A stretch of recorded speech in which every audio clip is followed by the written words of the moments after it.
来继续来看歌神张学友要来台北开演唱会，门票一开始卖，虽卖了秒杀。真侪歌迷爱讲根本抢袂到票，所以就有歌迷开始伫网络顶来找票。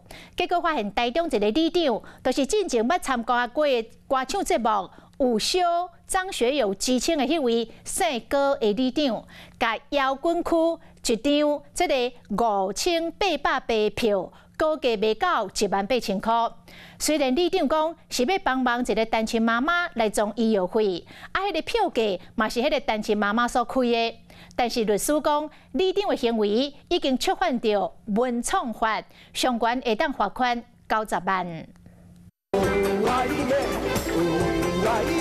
一束黑西装、大油头，伫台顶唱歌跳舞。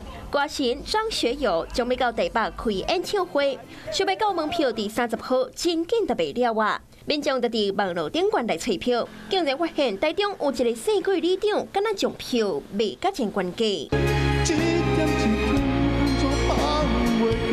这个里长捌参加过出名的歌唱节目，歌声红讲和张学友真相共，都互称作小歌神张学友。结果所互人惹了，伫网络顶管破文章，敢若将5800门票卖到18000。他自己本身医生他说他必须要开刀，他好像蛮需要钱的。那我跟那个妈妈很熟，然后想说好，让我帮你代卖看看这样。这个姓郭里长车助理解释，强调是因为一个单亲的妈妈要开刀，急需要用钱，才会好意到3港代卖。啊那18000这个介绍是迄个妈妈开的。我们有年没有卖过票的经验，我不晓得这个钱这个票是要卖多少。虽然里长的出发点是为了做公益，不过高价卖票的行为已经违法。文创法的规定，目前来讲的话，它就是黄牛票，你如果有加价卖的话，它是会有罚款的一个责任啊。那除非你是用不当方法，或者说比如说用伪造身份，或者用机器去刷那些票的话。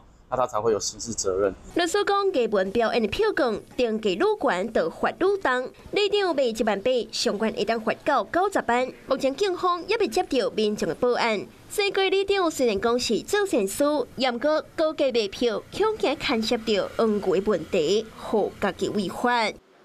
Hello， 我是雷亚，想要抢先掌握最及时的新闻资讯吗？赶快订阅、按赞、开启小铃铛，锁定华视新闻 YouTube 频道。